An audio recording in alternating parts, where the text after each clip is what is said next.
With the walls up in the laundry room, I can now begin to work on this window. The first thing I need to do is frame it out, and then I'm going to be making some custom insulated wooden shutters to go inside of there. However, before I do that, I have another project I'd like to get done that'll make my life that much easier as I continue to work on the cabin.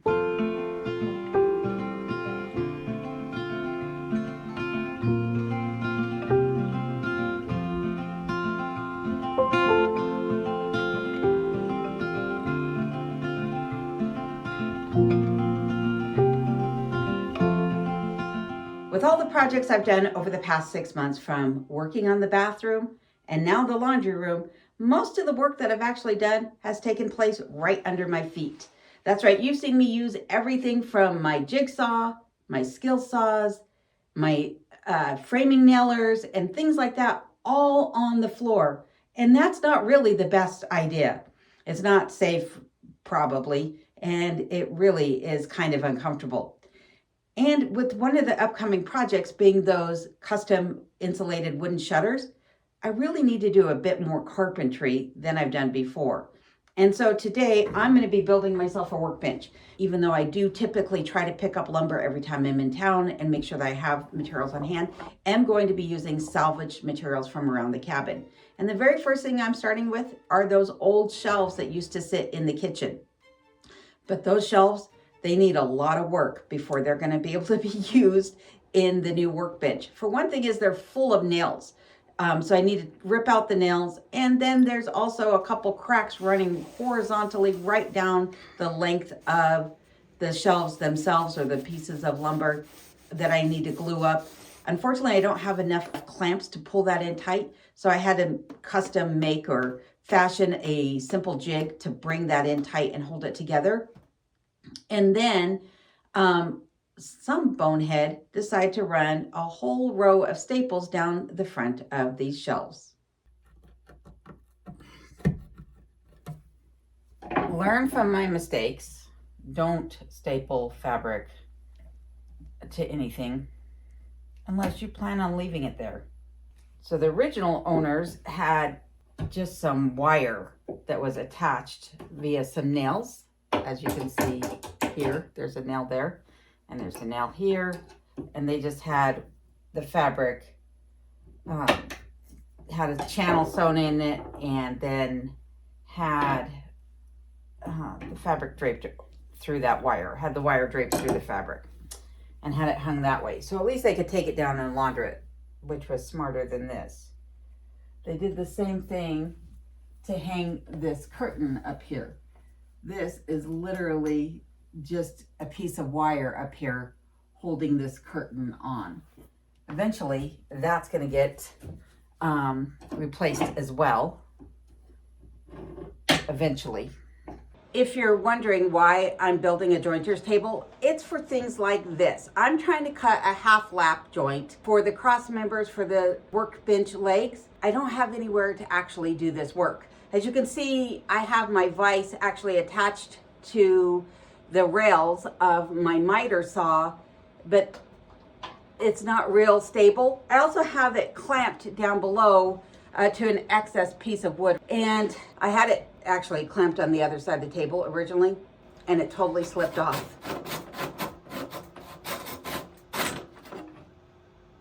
And this is why I need a joinery table, or a jointer's table as it's actually called. Because if I want to do dovetails, if I want to do some fine detail work, some cabinetry type work, I need a better work surface than the floor. And I need something that's at the appropriate height for actually doing the work that I'm trying to do. This is still just a little bit too high. I could come down a little bit more, but you know, then I run the risk of hitting this as I'm sawing and what have you. So that's why I'm building a jointer's table.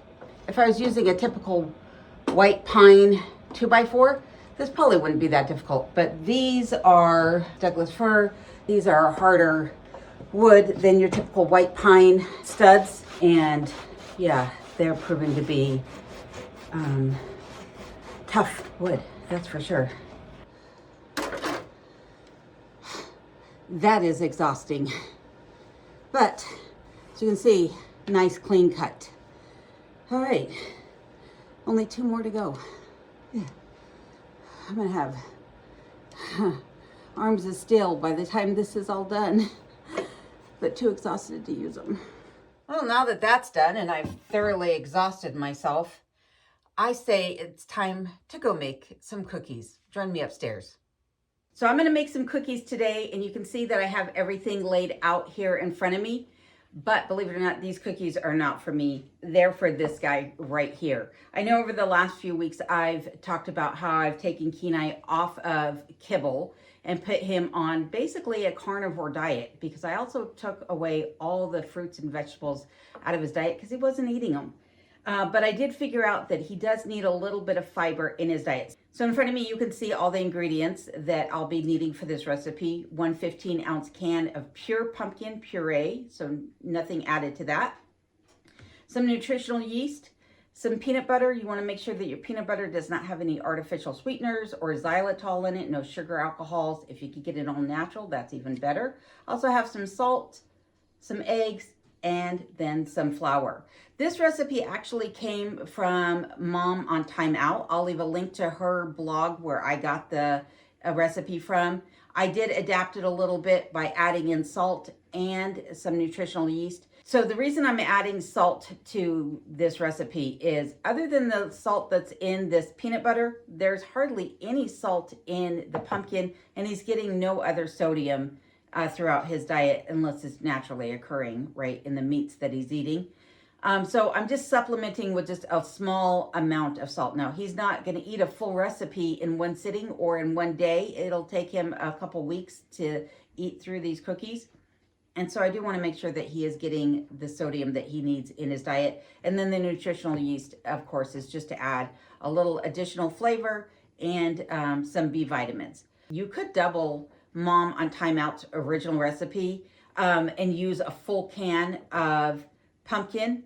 But for the purposes of this video, I am just going to use half of this can because it's a 15-ounce can, and I'm going to make this basically according to her directions. And then 1/3 cup of your peanut butter.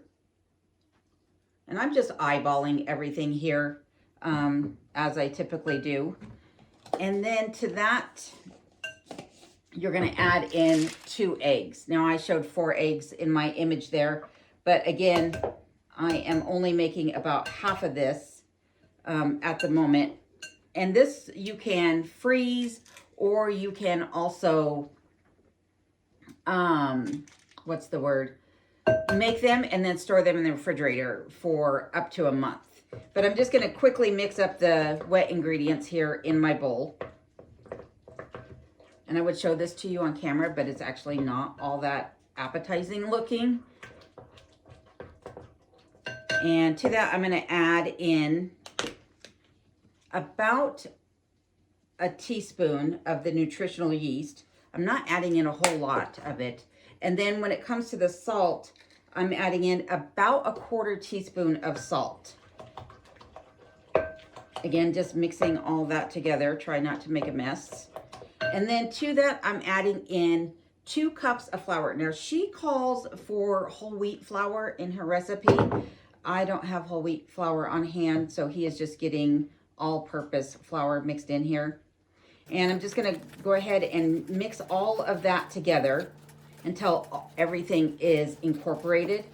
Now, I've made 1 batch of these before, and he loves them. He'll eat a couple of them at a time and is not, refusing them. But his milk bones that he was getting, which I know a lot of you said don't give milk bones, they cause problems and what have you. He's been turning his nose up at those. He doesn't want anything to do with them anymore. So it was a good thing I didn't buy more the last time I was in town. So now I'm just going to take some flour here and just lightly flour my work surface. These cookies are actually really moist, and when you cook them, they're not going to crisp up like a chocolate chip cookie would or an oatmeal cookie would. They're going to remain a bit softer.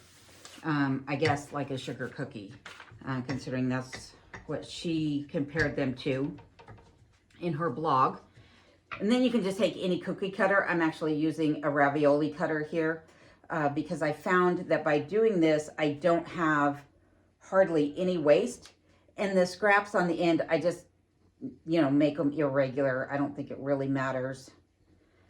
He doesn't care about the look or the shape of his cookies, but this at least controls the size of the proportions here.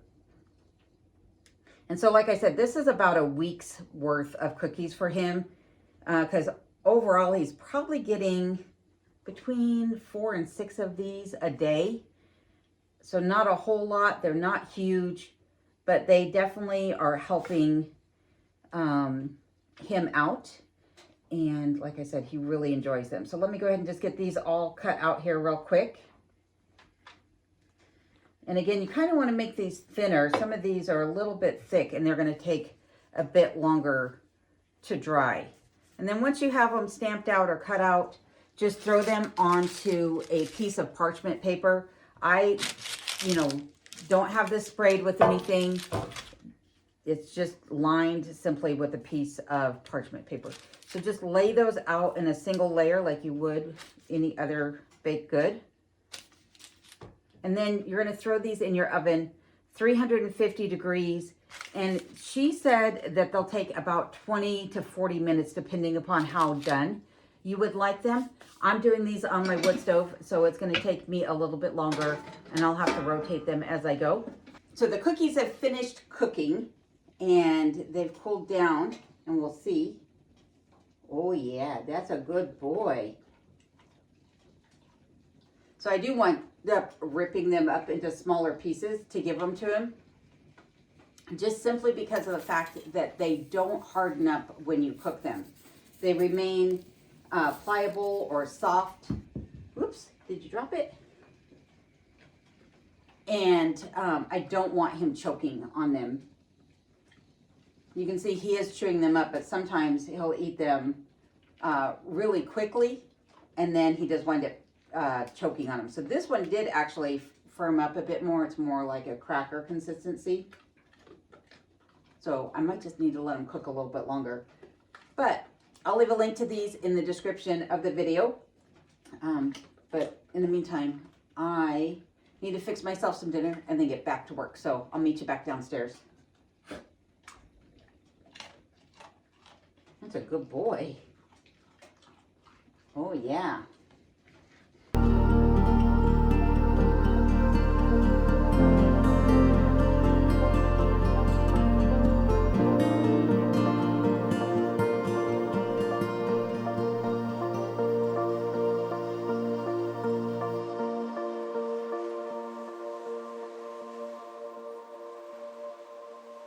Now that Kenai's had his cookies, I can begin to go ahead and assemble the sides of my jointer's bench.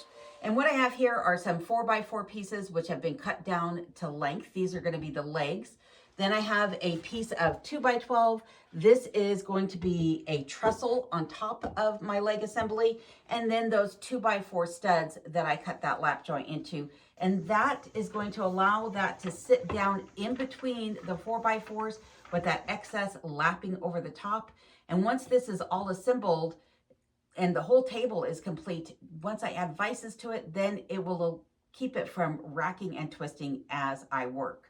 So the first thing that I did is I took a countersink bit and I went ahead and countersunk in some holes for some screws that I'll be adding in.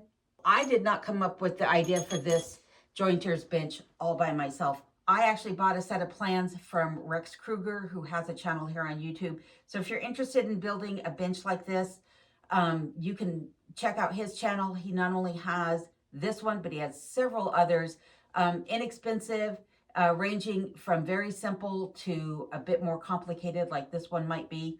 But I needed something that was going to be stout for the projects that I plan on doing.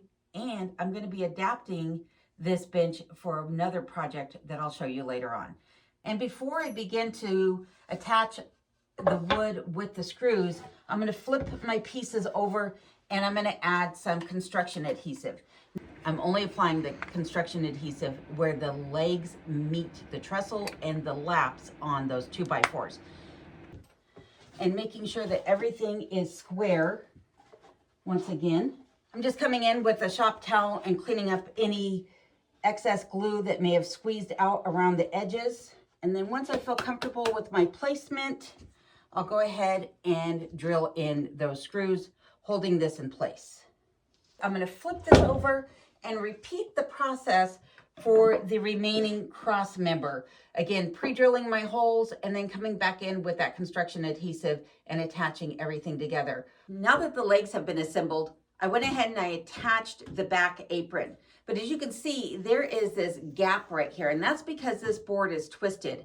And when I had this corner pulled in tight, so the apron to the leg itself, it brought the whole thing out of square, and this leg then raised up off the ground by about 1/2 inch, which is about the same size gap as I have in here at the moment. So it made the whole bench crooked. And speaking of crooked, I just want to put out a quick warning to everybody that if you see somebody pretending to be me and messaging you about WhatsApp or Bitcoin or some other social media platform, just know that that is not me. I've said this before on my channel. I have no other social media outside of YouTube and Patreon, where I have some channel members over there, but I will never reach out to you directly, individually, and ever ask you for any support in that way or ask you to invest in anything like that. That is not how I operate. The best thing you can do to support the channel is to actually watch the videos all the way through. It doesn't cost you anything to do that. You know, that's the best thing you can do. If you want to support it beyond that and become a channel member, you can do that right here on YouTube. Or like I said, you could go over to Patreon and join there. Or you can send a PayPal donation. I have an Amazon wish list in the description of my videos, but I will never reach out to you individually or directly and ask you for anything. That is not how I operate. And I'm very grateful for all of my channel members and Patreon members. And I do want to let everybody know that I do read each and every one of your comments. Even if I don't get the opportunity to respond, I do read them. And then I take those comments and I bring them into a future video, whether it's a Q&A video like the last one, or it's just a video where I talk about something that maybe you asked about. So with that being said, though, I need to get back to building this table. I don't want to drag that conversation on too long. So now that I have this apron attached, even if it's not attached the right way, I will be replacing this apron in the future. The next thing I needed to do after holding the front apron up with some clamps was to just make sure that I'm level. So I put my 4-foot level on here. I made sure that I was level from side to side and front to back. Now that I have that level, I'm going to go ahead and drill in some holes for my carriage bolts. So I had to move my clamp and make sure everything was level again so that I didn't hit it while I was trying to drill this hole. So I'm just using a transom bit to make the hole to countersink the carriage bolt, and then I'll come back through with the spade bit.